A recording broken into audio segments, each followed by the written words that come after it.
Hello everyone, good morning and welcome to my YouTube channel. आज के इस video में जीएस के इंपॉर्टेंट क्वेश्चंस लेकर आई हूँ। तो स्टार्ट करते हैं आज के फर्स्ट क्वेश्चन। और क्वेश्चन की जो नंबरिंग स्टार्ट हो रही है वो हो रही है 91 से। सो फर्स्ट क्वेश्चन आपका है कि किस मुगल शासक के शासनकाल में चित्रकला का सर्वाधिक विकास हुआ था। वो कौन सा मुगल शासक था जिसके शासनकाल में चित्रकला का सर्वाधिक विकास हुआ था? अकबर, शाहजहां, बाबर या फिर जहांगीर? ऑप्शन डी, जहांगीर के शासनकाल में चित्रकला का क्या हुआ था? सर्वाधिक विकास हुआ था। निम्न में से किसके शासनकाल को वास्तुकला की दृष्टि से स्वर्णकाल कहा जाता है? दोनों ही क्वेश्चन बहुत ही महत्वपूर्ण हैं। जहां पर चित्रकला की बात आएगी वहां पर आप जहांगीर को टिक करेंगे, और जहां पर वास्तुकला की दृष्टि से स्वर्णकाल किसे कहा जाता है बोलेगा तो आपको ध्यान रखना है शाहजहां।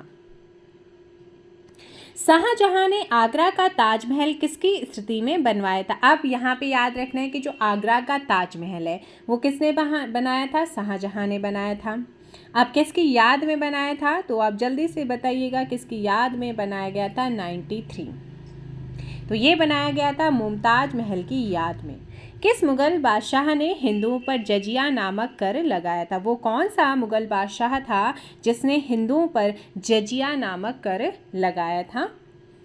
सो ध्यान रखिएगा, यहाँ पर सही आंसर होगा जजिया लगाने वाला जो मुगल बादशाह बना था वो बना था औरंगजेब। जाटों ने सर्वप्रथम किसके नेतृत्व में 1669 ईस्वी में औरंगजेब के विरुद्ध विद्रोह किया था?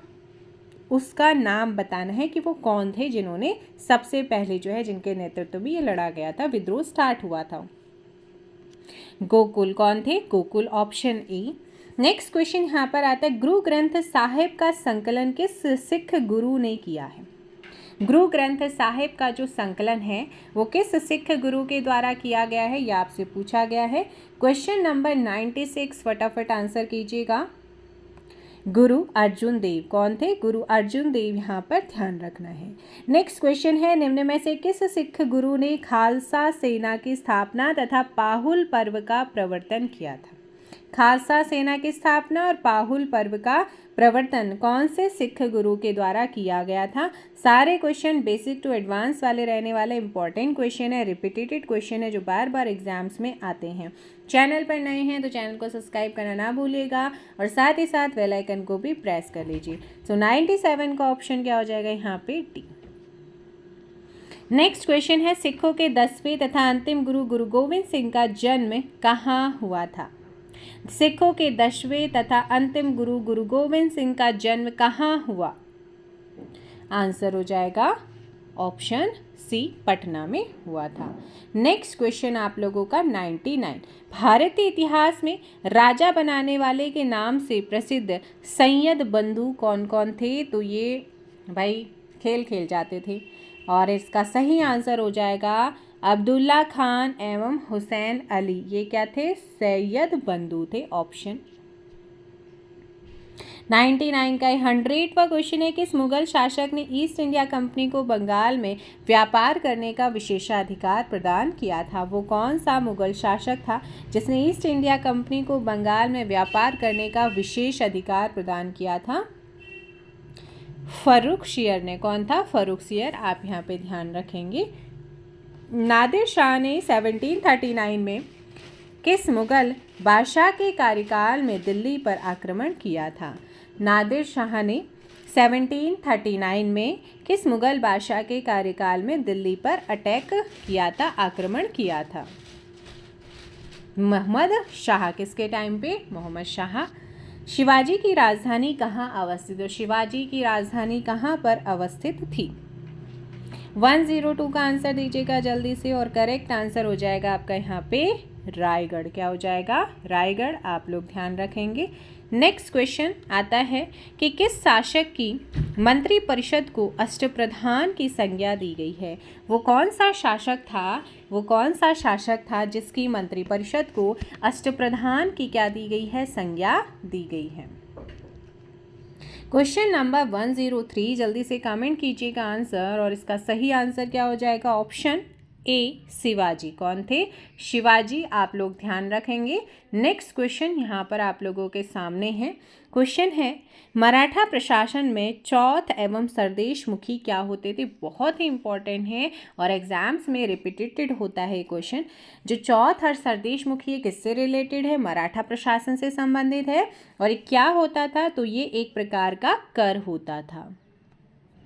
नेक्स्ट क्वेश्चन यहाँ पर आता है निम्न में से किस शासक ने स्वतंत्रता का वृक्ष लगाया तथा फ्रांस के जैकोबिन क्लब का सदस्य बना था? वो कौन था जिसने स्वतंत्रता का वृक्ष लगाया था और साथ ही फ्रांस के जैकोबिन क्लब का सदस्य बना था? तो ये था आपका टीपू सुल्तान। कौन था? टीपू सुल्तान। आप लोग ध्यान रखेंगे। नेक्स्ट क्वेश्चन यहाँ पर है हैदराबाद राज्य का संस्थापक कौन था? हैदराबाद राज्य का संस्थापक कौन था? Question number 106 and correct answer क्या होगा? हैदराबाद राज्य के संस्थापक की अगर हम बात करते हैं तो ये था चिनकिलिस खां। कौन था? चिनकिलिस खां। जयपुर नगर की स्थापना किसने की थी? जयपुर को किसने बसाया था? जल्दी से बताइएगा।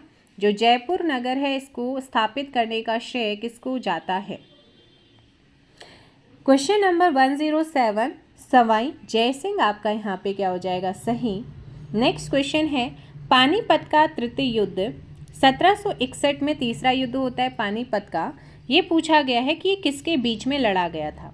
अब ईयर आप ध्यान रखिएगा और किसके बीच में लड़ा गया है। अगर आप इसकी बात करेंगे तो ये मराठा और अफगानों के बीच में लड़ा गया था। भारत में सर्वप्रथम आने वाले यूरोपीय व्यापारी कौन थे? भारत में सर्वप्रथम सबसे पहले जो यूरोपीय आए थे उन यूरोपीय व्यापारियों में कौन थे? सो करेक्ट आंसर क्या हो जाएगा? ऑप्शन बी पुर्तगाली।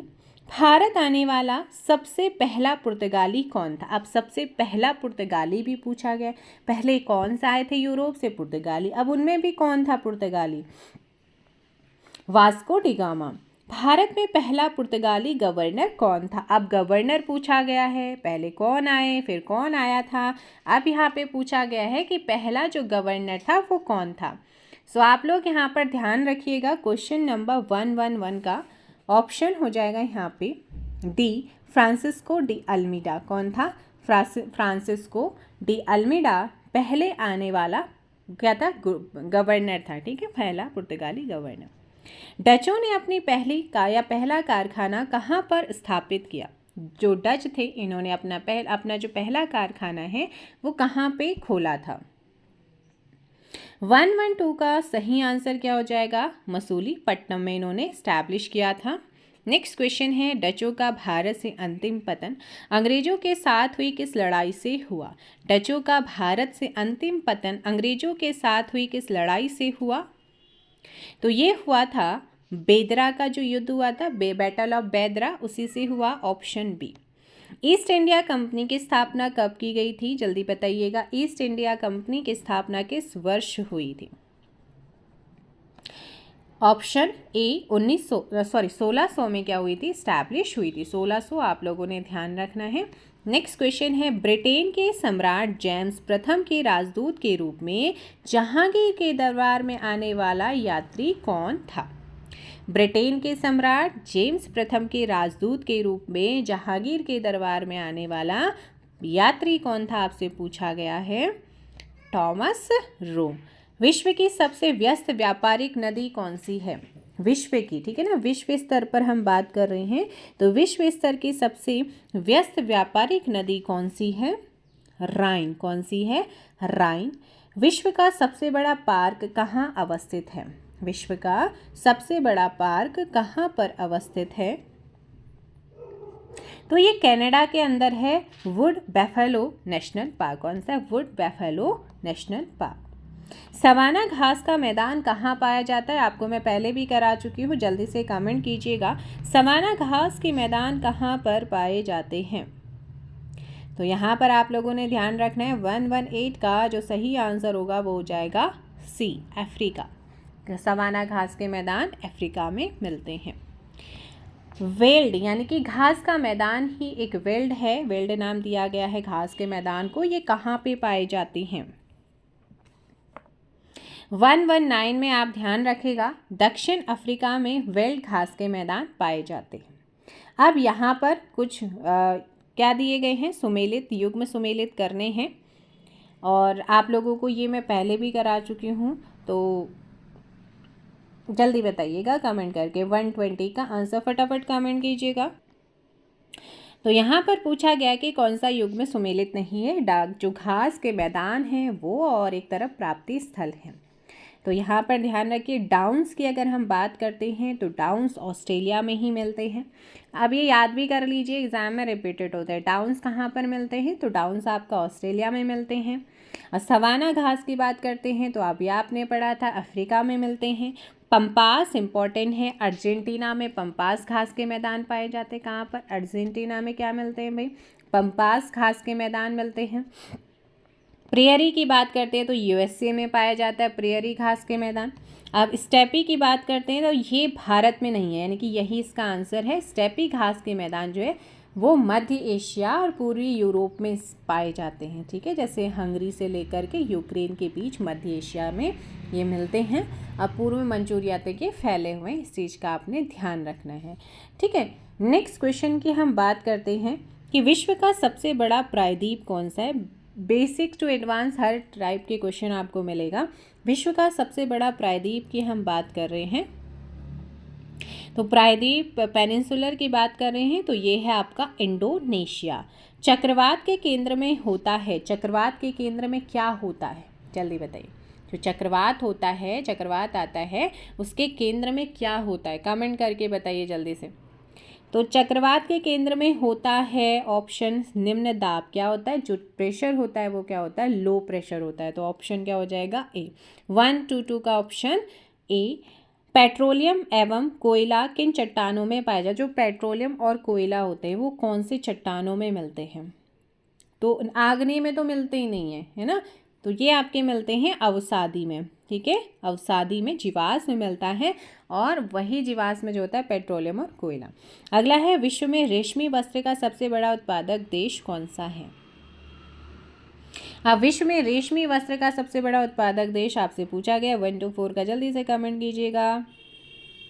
ऑप्शन क्या हो जाएगा यहाँ पे, डी, ठीक है ना। अगर आप हमारे चैनल पर नए आए तो चैनल को सब्सक्राइब ज़रूर कीजिएगा।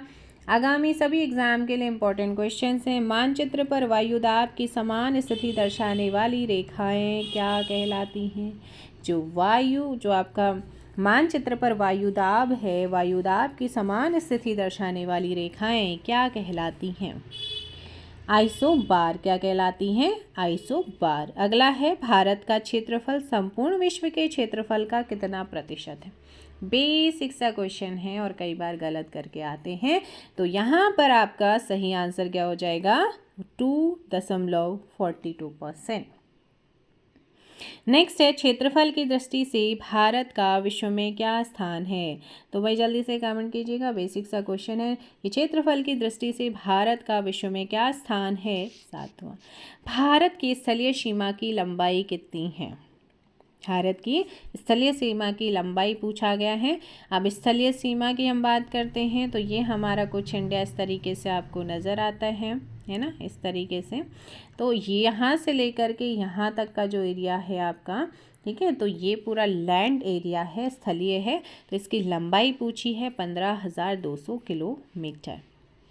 129 का आंसर दीजिएगा। द्वीपों सहित भारत के तट रेखा की लंबाई। अब भारत के तट रेखा, ये जो तट है ना, जो समुद्र से लगते हुए हमारे राज्य हैं, यूनियन टेरिटरीज़ हैं, वो पूरा एरिया कितना है, तो उसकी जो लेंथ होती है वो पूछा गया है कि द्वीपों के साथ, तो 7,516.5 किलोमीटर। और बिना द्वीपों के मैं बात करूं तो वो 6100 आता है, ठीक है, 6100। अगला क्वेश्चन यहाँ पर, कर्क रेखा भारत के कितने राज्यों से गुजरती है। 8। भारतीय मानक समय एवं ग्रीनविच समय में अंतर कितना है। तो जल्दी से बताइएगा, भारतीय मानक समय और ग्रीनविच समय में कितना अंतर है। 131। तो ये 5.5 घंटे। भारतीय मानक समय आधारित है, जो भारतीय मानक समय आधारित है वो कौन से देशांतर पर आधारित है, हमने कौन से देशांतर को लिया है। तो ये लिया गया है आपका 82.5 डिग्री पूर्वी देशांतर। नैनी मिर्ज़ापुर, नैनी के अंदर भी घंटाघर एरिया था, मिर्ज़ापुर इलाहाबाद यानी कि वर्तमान का प्रयागराज। भारतीय राज्यों में किस राज्य की सबसे अधिक लंबी तटरेखा है? तो गुजरात आप तो महान है। गुजरात आप से आंध्र प्रदेश, महान से महाराष्ट्र। गुजरात आप तो से तमिलनाडु और एम से महाराष्ट्र। तो टॉप 4 हो गए, इसका मतलब गुजरात। क्षेत्रफल की दृष्टि से भारत का सबसे बड़ा राज्य कौन सा है? इनमें बहुत कन्फ्यूज़न हो जाता है अक्सर बच्चों को और गलत करके आ जाते हैं। तो यहाँ पर हम बात करते हैं क्षेत्रफल की दृष्टि से भारत का सबसे बड़ा राज्य, तो वो है भैया राजस्थान। भारत की प्रादेशिक जल सीमा समुद्र तल से कितने समुद्री मील की दूरी तक है? नॉटिकल मील में आ जाता है। तो यहाँ पर आप लोगों ने ध्यान रखना है कि इस क्वेश्चन का जो सही आंसर होगा वो क्या हो जाएगा? ऑप्शन ए 12 नॉटिकल मील। निर्विरोध चुने जाने वाले एकमात्र राष्ट्रपति, मोस्ट इंपॉर्टेंट रिपीटेटेड क्वेश्चन है और कई बार एग्जाम्स में रिपीट होता है। जो निर्विरोध चुने गए थे राष्ट्रपति एकमात्र, वो कौन थे? नीलम संजीव रेड्डी। राष्ट्रपति पर महाभियोग का आरोप संसद के किस सदन द्वारा लगाया जाता है? अगर राष्ट्रपति पर आर्टिकल 61 के थ्रू क्या लगाना है? हमें इम्पीचमेंट लगाना है, यानी कि महाभियोग प्रस्ताव लाना है, तो कौन सा सदन लेकर आया है लाएगा, ये आपसे पूछा गया है। तो यहाँ पर संसद का कोई भी सदन जो है इम्पीचमेंट प्रस्ताव यानी कि आपका इसको ला सकते हैं, महाभियोग लगवा सकता है। तो आंसर हो जाएगा ऑप्शन सी। नेक्स्ट क्वेश्चन आता है भाई आप लोगों का 138। कोई व्यक्ति राष्ट्रपति पद के लिए अधिकतम कितनी बार निर्वाचित हो सकता है? तो संविधान में ऐसी कोई लिमिटेड सीमा ही नहीं दी गई है, इसलिए आंसर डी। राष्ट्रपति को पद एवं गोपनीयता की शपथ कौन दिलाता है? जब राष्ट्रपति शपथ लेते हैं तब उन्हें शपथ कौन दिलाता है, ये आपसे पूछा गया, जल्दी से बताइएगा। तो यहाँ पर आप लोगों ने ध्यान रखना है कि सही आंसर होगा उच्चतम न्यायालय के सुप्रीम कोर्ट के जो मुख्य न्यायाधीश होते हैं, चीफ जस्टिस होते हैं, उनके द्वारा ये शपथ क्या करवाई जाती है? दिलाई जाती है। नेक्स्ट क्वेश्चन आप लोगों का है भाई क्वेश्चन नंबर 140। उपराष्ट्रपति के निर्वाचक मंडल में शामिल होते हैं, जो उपराष्ट्रपति का निर्वाचक मंडल होता है तो उसमें कौन कौन शामिल होता है, यह आपसे पूछा गया है, जल्दी से बताइएगा भाई, कमेंट करो जल्दी से। क्वेश्चन नंबर 140 आंसर हो जाएगा आप लोगों का यहाँ पे राज्यसभा एवं लोकसभा के सदस्य। भारत के उपराष्ट्रपति को पद से कौन हटा सकता है? तो ये पावर किसके पास है? ये पावर किसके पास है, जल्दी से बताइएगा। आंसर हो जाएगा लोकसभा की सम्मति से राज्यसभा। राज्यसभा की बैठकों का सभापतित्व कौन करता है? जो राज्यसभा की बैठकें होती हैं उनका सभापतित्व कौन करता है? उपराष्ट्रपति। किस एकमात्र उपराष्ट्रपति की मृत्यु पद पर आसीन रहते हुए हुई है? इस टाइप के क्वेश्चन बहुत पूछे जाते हैं, ध्यान रखिएगा। तो ये थे भाई आप लोगों को याद रखना 143 का ऑप्शन है कृष्णकांत। नेक्स्ट है, निम्न में से कौन संसद का स्थायी एवं उच्च सदन होता है? ठीक है, अपर हाउस की हम बात कर रहे हैं। राज्यसभा। राष्ट्रपति द्वारा राज्यसभा में कितने सदस्यों को मनोनीत किया जाता है? तो राज्यसभा के द्वारा जो राष्ट्रपति द्वारा राज्यसभा में मनोनीत किए जाते हैं वो हैं अभी आपका 12, ऑप्शन सी। नेक्स्ट क्वेश्चन है, भारत में योजना निर्माण के उद्देश्य क्या हैं? योजना निर्माण, योजना आयोग। तो 146 का ऑप्शन योजना निर्माण की, ठीक है, ऑप्शन देखो, राष्ट्रीय आय में वृद्धि, निर्धनता उन्मूलन, आय और संपत्ति, जो पंचवर्षीय योजनाएं चलाई गई थी उनके निर्माण का उद्देश्य पूछा गया यहाँ पे, ठीक है, योजना आयोग नहीं बल्कि उनके जो योजनाएं थी। तो ऐसे में आपका सही आंसर सभी, क्योंकि सब कुछ ही था, ठीक है, जो असमानताएं हैं आय और संपत्ति को लेकर उसको भी घटाना था, निर्धनता का जो खत्म करना था, ठीक है, और राष्ट्रीय आय में वृद्धि करना भी था। पंचवर्षीय योजना बनाने की जिम्मेदारी किसकी है? तो ये योजना आयोग, वर्तमान नीति आयोग, फिलहाल पंचवर्षीय योजनाएं फिलहाल स्टॉप हो चुकी हैं जितनी थी। पंचवर्षीय योजना का अंतिम प्रारूप कौन अनुमोदित करता है? तो यहाँ पर जो अनुमोदित करता है पंचवर्षीय योजना का अंतिम प्रारूप वो कौन करता है, जल्दी से बताइएगा।